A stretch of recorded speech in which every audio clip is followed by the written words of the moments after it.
the G1 scale. All right, so we need to talk about G1s and G7 scales. A G1 scale is a higher lenticular curve based off of a bullet that is not as efficient in flight. All right, so with all the math that it has from muzzle velocity and weight and efficiency of the bullet being the BC, it's going to have a higher arc, all right, a higher lenticular curve. Then you have a G7, which is something like you'd use for a VLD bullet, which is a lower lenticular curve or a more shallow lenticular curve. All right, well, if you look at it, really, the ATRAG ballistic solver doesn't run off either. All right, it's a morphed G1, G7 that was actually developed by Bill Davis with all the data that he built shooting through Dopplers. All right, this is actual flight data of the bullet itself. All right, so he took that data, compiled it, Horus Vision bought it, and actually stuck it in a ballistic solver. So we're not really in a G1 or a G7. That's why a true G1 may be somewhere closer to a 496. I'm not going to argue that point. All right, but what we've actually found is the actual G1 is closer to a .47. We've actually shot at 1,000 yards, thousands of bullets, and actually tracked, shooting through 3 chronographs all at the same time to where we had a good close guess. All right, you really need a calibrated chronograph to do this. All right, but based off the actual impact of the bullet, it can tell you your actual BC if you know the velocity. The problem with this, ballistic solvers are predictive, all right, meaning that they're giving you a mathematical guess. Well, if you have a BC that's slightly off, all right, it's going to actually, and you shoot through a chronograph that's even calibrated, but it's actually not a real BC, your ballistic solver is not going to give you accurate data, all right, because you have bad information. It's just a computer. You put in bad information, it's going to spit out bad information. So what we did, we went in and changed it. We have a truing option, which we'll get to in a minute, but I'm going to explain a little bit of why we use a truing option. All right, if we don't know, or we were just getting close to an actual BC for that bullet, all right, and we find out where the bullet actually hit downrange, somewhere around the start of transonic flight, all right, and the reason we do it at that range is if you do it anywhere any closer, you can't see the separation in the algorithm. But the further we go out in clean air meaning there's not transonic shock waves affecting the flight path of the bullet, the further we go out, we see more separation in the algorithm, so we can actually refine it a little bit more. All right, so basically what we do, we tell the PDA where the bullet actually hit. By doing that, we're truing the actual data that the PDA is spitting back out at us. All right, so that's a little quick lesson on BCs and how we actually use them. We'll teach you a little bit later how you can actually go in and figure out the actual BC of your bullet by truing your BC. All right, now, next we'll go into rifle twists. All right, when we started looking at rifle twists, basically guys, your 308s that we're running today, most of them are all around 11 twists. All right, the 300 should be somewhere around a 10 twist. That means there's one rotation in 10 inches of barrel, all right, or one rotation in 11 inches of barrel. So if we have a 15 twist, it actually takes longer, so it's actually a slower twist to get that full revolution. All right, so you actually need to know what your twist rate is of your rifle. It's actually going to give you spin drift. So even with a no-wind environment, shooting at distance, your bullet will track off with a right-hand twist in the direction of your twist, which would be right. All right, so shooting at 2,000 meters, you know, you say, well, how much does it really matter? All right, shooting out to 1 grand, it's really not that much. All right, but shooting out to 2 grand, you can have 40 inches of spin drift nearly, all right, at 2 grand in zero wind that you have to account for. All right, so we'll get back into that a little bit later when we start, and I'll show you on the guns how much there actually is. All right, so next we have muzzle velocity. All right, we've talked through a little bit today. The different barrel lengths are going to determine muzzle velocity a little bit, but we're actually going to find our muzzle velocity. All right, the way that we do that is through truing. So we'll go get set up on the weapons here in a minute. We'll lay down, we'll find the exact range. All right, in doing that, we're actually going to use the laser rangefinder. We do not meal the target trying to estimate range, because if we don't do a really good job estimating the range, we're basically gathering data off of bad information. All right, so we laser the target, we know exact range, you plug the exact range in, and from that point, then we can actually find the actual real muzzle velocity that that bullet is flying on because of where it hit. We already know the BC, we're going to have the correct density altitude plugged into the computer. The only other option is actual muzzle velocity, and wherever the bullet hit, it tells us the muzzle velocity. We're not making up anything on our own. We're actually tracking where the bullet hit, and the bullet tells us what the formula needs to be.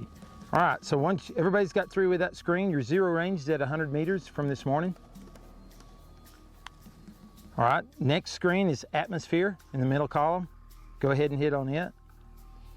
All right, you're gonna see AT and TBH up at the top. AT is altitude and temperature. TBH is temperature, barometric pressure, and humidity. All right, I like to run on the temperature, barometric pressure, and humidity because it gives a closer resemblance to what the bullet is actually flying through, all right, on how dense the area is.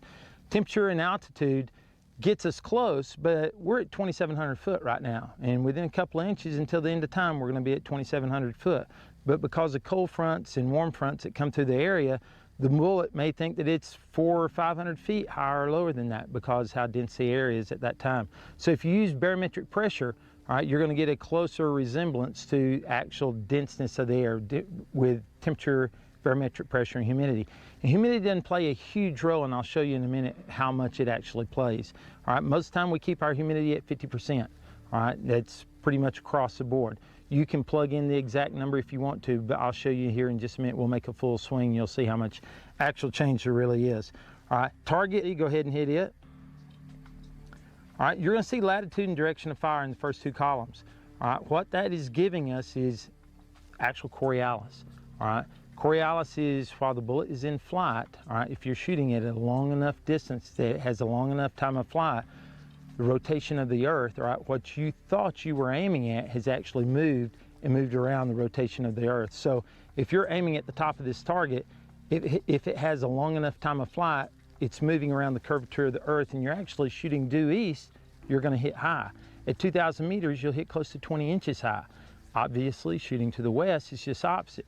All right, it's moving to the east, so your bullet is actually going to hit low. You were aiming at the head, but it actually moved up. The perception of where you aimed, your bullet's going to hit that at that spot, but the target actually moved up around the curvature of the earth. All right, so wind speed. All right, wind speed, there's two blocks now. All right, there's wind 1 and wind 2. Obviously, wind doesn't always blow 6 miles an hour. All right, so what we did, we went in and plugged in where we could say, hey, wind's gusting today from 8 to 10 miles an hour, so you can plug in 8 and 10, and you don't have to wait for a medium wind to shoot in. All right, it may have spit out, hey, wind's from 6 to 10 today, and you plug in an 8 mile an hour wind initially, and so you're having to shoot in the medium wind.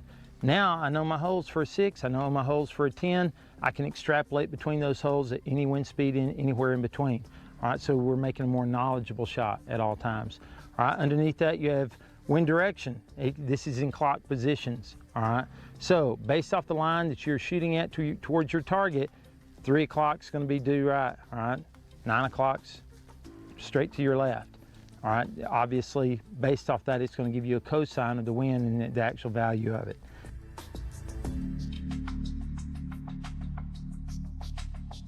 All right, inclination angle, you have C and D.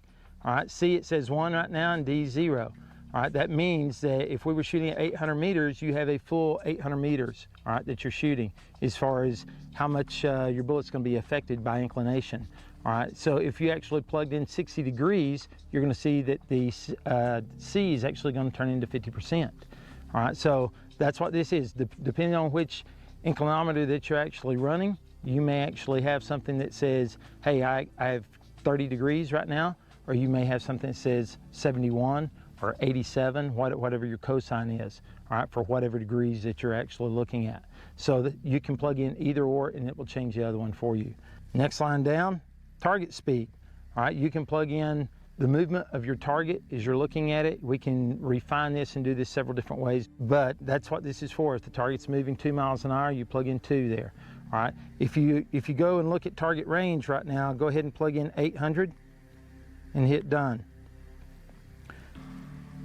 All right, we'll get back to target speed in a minute and I'll show you a quick way to actually find the actual speed of the target that you're looking at. I told you to plug in 50% humidity. All right, Travis, I want you to go under atmosphere and change yours to 10% humidity and tell me your hold. 8.67. All right, 867, change it to 100% humidity. 861. All right, difference of 0.06 mils, all right. 0.3 mils is real close to a minute of angle. It's 1.08 inches at 100 yards. All right, so what you're gonna look at is 0.06, 0.1 is a third of that, all right? 0.06 is nearly half of that, so you're looking at a 1/6 of a minute of angle. in a full spectrum of humidity. All right, 0.06, we can't hold it. We hope that we can run somewhere around a quarter minute. All right, a quarter minute would be awesome if we can hold a quarter minute. All right, most of the guns and ammo combinations that we work with are somewhere closer between a quarter and a half, hopefully. You know, still ½ inch is really, really good. All right, so when you're looking at a 1/6 of a minute of angle, this isn't something that we really worry about. So by plugging in 50%, what does that do? Cuts that area in half, and now we're only dealing with 0.03 mils, all right, which turns into a 1/12 of a minute of angle. All right, so it's in either direction. So it really doesn't matter that much. So getting wrapped around humidity, which I hear a lot of people doing, talking and talk, it's not worth it. Yeah, it's really not. All right, if you're shooting out at extended ranges, and I'm talking 12, 1500 meters with a 308, then I might want to go ahead and actually plug in the actual humidity. But you're going to see once you start testing and playing with it, even at that, it's not going to be that much off. You know, you're going to have a lot more problems come up that you can't assess whether it was from the humidity or not. All right, shooting at those kind of ranges, or shooting out to 2 grand with a 338 Lapua, something like that. It's not bad to actually plug in the actual data, whatever the actual data is, but you ain't got to get wrapped up on it out to 1 grand, you know, what we're going to be shooting today. All right, so everybody's looked at gun, atmosphere, and target. Then you have truing drop. Now that's what really sets us apart from most of the crowd. The truing drop information is what we talked about earlier. That's what we're fixing to go do. Guys, we can take, after we've zeroed, all right, from that point, we move out, and within 1 round, we can actually get a good true. All right, Jason St. John and Robbie Johnson, a couple of shooters that I know from down at Benning, they were shooting a sniper comp, and we actually sat down and did a quick demo with them. At 795 meters out, I told them to shoot at a target after they zeroed a gun they'd never shot before with ammo that they'd never shot before. They zeroed the gun, got a good quick zero, turned around and shot at 795. I gave them an errant muzzle velocity. I told them it was too fast. I knew that ammo wouldn't be running that fast, but I knew we could see the miss and see where it hit. All right, based off that one miss, we gave him a second shot correction, which hit center, plugged the information into the PDA. So from that one miss, we had our algorithm. We had a pure range card. All right, now from that, he engaged targets from 300 all the way out to 1,000, never missed high or low over 4 inches all the way out. All right, so. Like you said, this does set you apart from the crowd. And how did you come up with this concept of truing? You know, it was what I call cowboy math. I grew up in West Texas. You know, it was common sense approach to everything, ranching and farming. So instead of being a ballistician, all right, and I know that to be more refined, if I had a calibrated chronograph and I really knew the actual BC of the bullet, and that becomes another issue because bullet companies sell bullets by BCs and basically the terminal effects of the bullet that it has on target. All right, so if you're a target shooter or a paper puncher, you want a good high BC, something that's going to fight wind well and fly good. All right, if you're hunting or doing something else like that, obviously you have to have both. You know, you have to have one or the other. You may have to give up a little bit here, get a little bit, you know, somewhere else.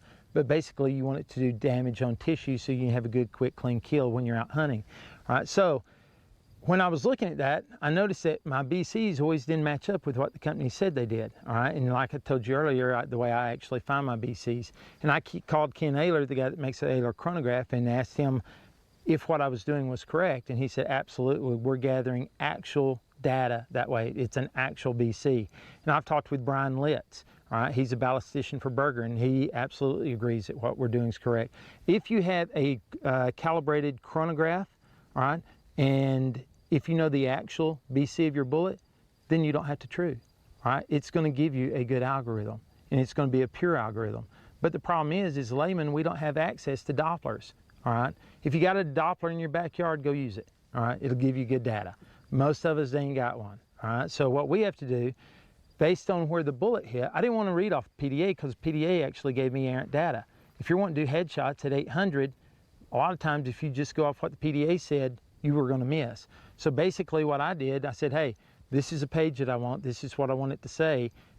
When I shoot, wherever the bullet hits, I want to plug that in and tell the PDA to change all the math to match where that bullet just hit.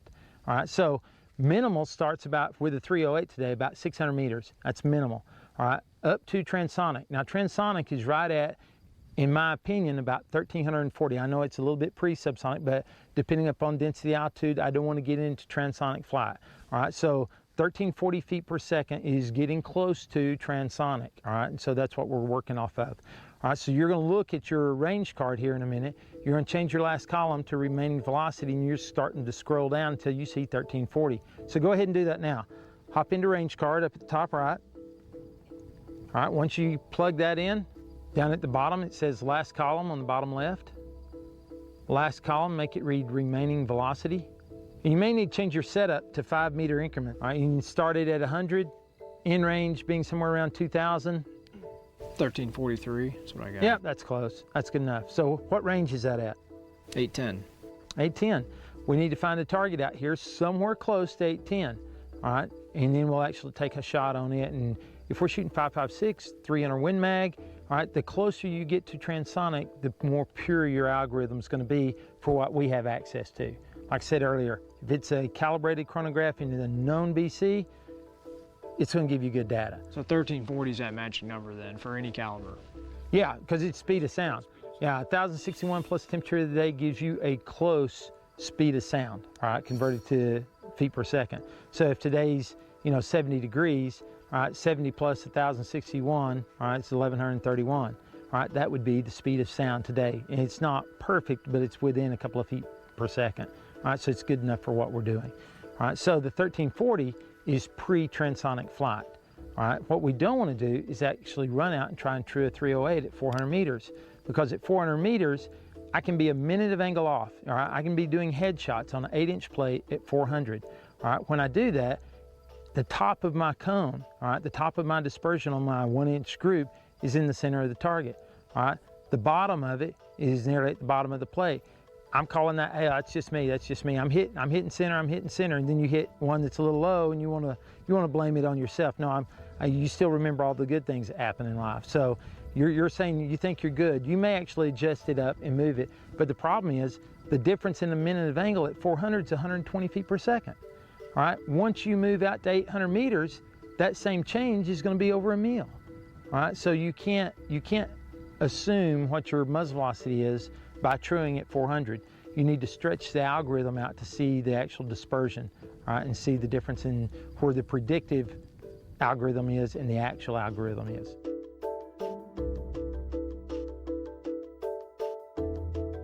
So we want to miss by a mile, not by an inch. Yeah. Any more questions? All right, if no more questions, grab your stuff. Let's go over to the guns and we'll actually sit down and true. All right, guys, now what I want you to think about is your scope has to be exactly level. All right, it's very important. We really push putting bubbles on the scopes, all right, because if you can't as much as 2.5 degrees, which seems to be really hard for people to actually see that they're canted that much. Obviously, looking out here, we're not on a golf course range. This is a real world range, has lots of curves, lots of hills. It's real hard to depict what is level. All right, so having a scope level is real important. If you're 2.5 degrees off, you're gonna hit 1/2 tenth of a mil every 100 meters in the direction of your can of your scope. All right, so if you're 5 degrees off at 800, you're gonna be 0.8 mils in the direction of the can of the scope. So really work hard at leveling the scope, making sure it's as level as possible. All right, Travis, pull up your PDA, go to range card, find 1340 under remaining velocity and tell me what range that is. And y'all remember, this is what we call pre-transonic flight, the transitional period to where the bullet's going from supersonic into subsonic flight. All right, we want to go right up to the edge of it, all right, right before we go into transonic flight. 795. 795, all right? Look out to the left, all right? There's 2 targets on the left side of the range. Go ahead and hit the closer one. That's 797 at the All right, that'll work. So that's perfect. And it really doesn't matter. You can be plus and minus, 50 meters on this thing. You're gonna be okay, all right? But you really wanna be somewhere around that range. Like we said earlier, if I had to, I could do this at 600 with this weapon system, but it's gonna give me a cleaner algorithm, a more pure algorithm, the further I can go out pre-transonic, all right? Speaking of the level, it's funny because this particular target where it's at, the horizon looks straight out there, so I naturally want to put my reticle on the horizon, but when I look at the gun level, it's not level at all. So That's something that people need to really think about. Yeah, and a lot of times as you look at the target down over the top of the scope, if you level your top turret, Yeah.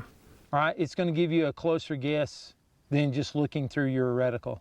All right, a lot of times out here to mess with the guys for training purposes, as you notice, we hang the targets a little off-centered, all right, to where they're not straight up and down.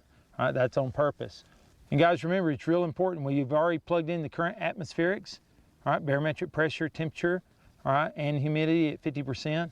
But we've actually already plugged all this information in. It's very important that this is actual, not a guess.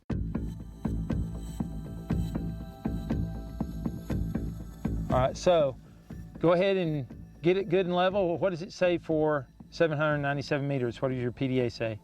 8.78. 8.78, your hold, right? Right. So go ahead and give me 8.8 in the center of the body on that target. Go ahead and hold left edge.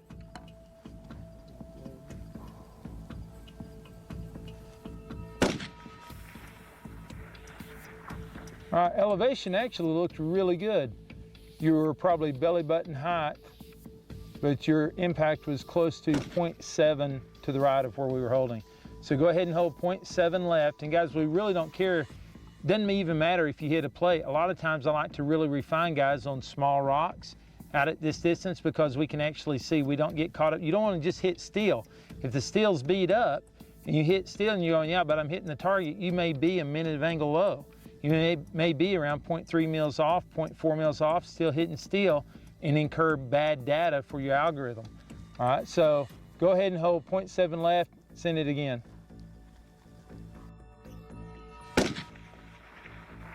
All right, it was just off the right edge, nearly center for height. So we did a good job estimating the actual muzzle velocity of the weapon system. So go ahead and give me 1 mil left.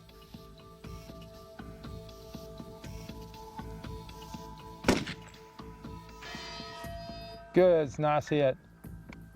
All right, you hit just under the lower chin. Send one more to confirm. All right, it's a headshot. All right, so you're holding center body? Center body. All right, from that, I want you to mill it and tell me how high you're actually hitting above where you're holding. You're about 0.3 high, correct? I am. All right, and you were holding 8.8? My impact is 0.8 high. 0.8 above where you're holding? 2, 4, 6. I tell you what, no, it's the 6, average hit's about 0.3 up, so you were holding 8.8. Give me 8.5, center of the target. 8.5.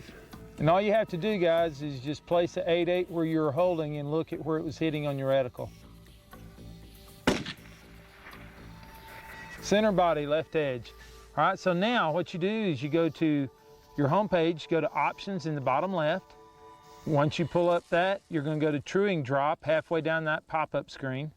Okay. Under the range, you're going to see a drop of 8.8 in a white column. Change that to 8.5. All right, hit calc on the top right. Got it. All right, and then hit use MV, and then hit accept. All right, once you've done that, okay, look under your gun information. What is your muzzle velocity? 25.75. All right, good deal. All right, now, Travis, what you're going to want to do now is go into gun list, select the gun you're working in, and save your gun so you don't lose all that good data. And guys, really, it's just that easy to actually find your data book or your dope. All right, perfect dope, and we could have done him in one shot. All right, he actually hit off the right side. All right, then he hit the target consistently, just barely high. We actually told the PDA where his bullet was hitting, and now he has an actual algorithm. All right, so once you save that gun data, you're good. And that would be good information to actually write into your actual data book now, is what the muzzle velocity was on this lot of ammo. Once you shoot out to that distance, you want to come back in and confirm at a medium range, because if you did anything wrong with your data for atmospherics or gun data, you're going to have an error in your algorithm and you won't hit where you're holding. Now, what we're going to do real fast to verify, you see the target that's about 400 meters out, the one just underneath the heel? Yep. All right, range that target. 405. 405. Plug in 405.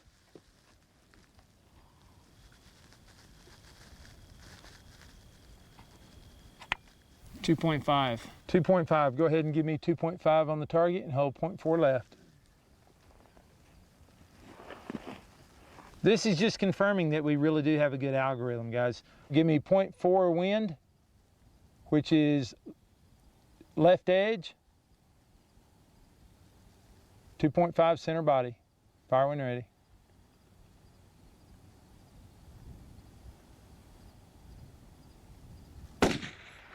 All right, center hit. Good job. All right, Chris, you're up. You're gonna do the same thing, so you're gonna plug in 797 into your PDA for target range. I've got 8.7 is what mine's saying. All right, give me 8.7. You're shooting 308, correct? Correct. All right, go ahead and give me 0.7 left.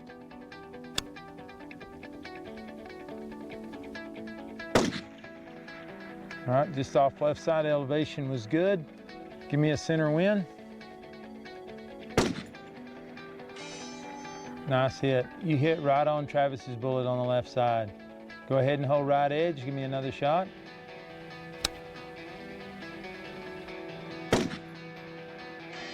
Just up above on his left shoulder, just probably 4 inches under his left shoulder. It's still well within half minute of angle on the target. That's good, both shots. All right, so we know we have a good algorithm. Go back in, make sure you save the gun. All right, Mike, same deal. All right, just give me center wind. 8.78. All right, so you'd hold 8.8. You just round that last number up. Headshot.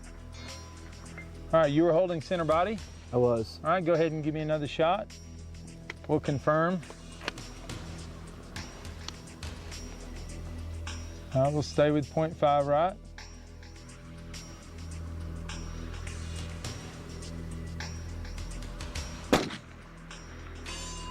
Headshot again.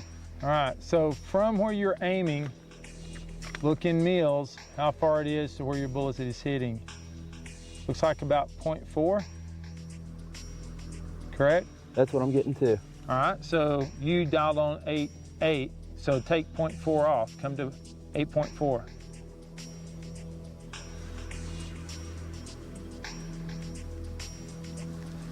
right, go ahead and give me another headshot. Aim with your crosshair on his head now. Good shot. Another headshot. Stacked all your bullets right there together. For your 300 win, we're going to push this out to 1,038.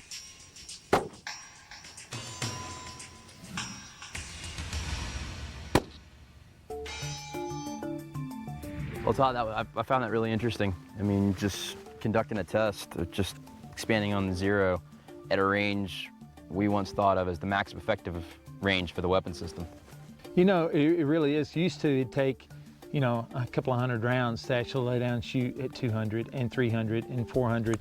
And at that time, you're actually incurring human error into your dope book, all right? So while you're gathering your dope, you're actually incurring all the errors that we put into it. So what we're trying to do is actually just take out the human error as much as possible, gather the data at the maximum range pre-transonic, and then once you do that, you have a perfect algorithm all the way back.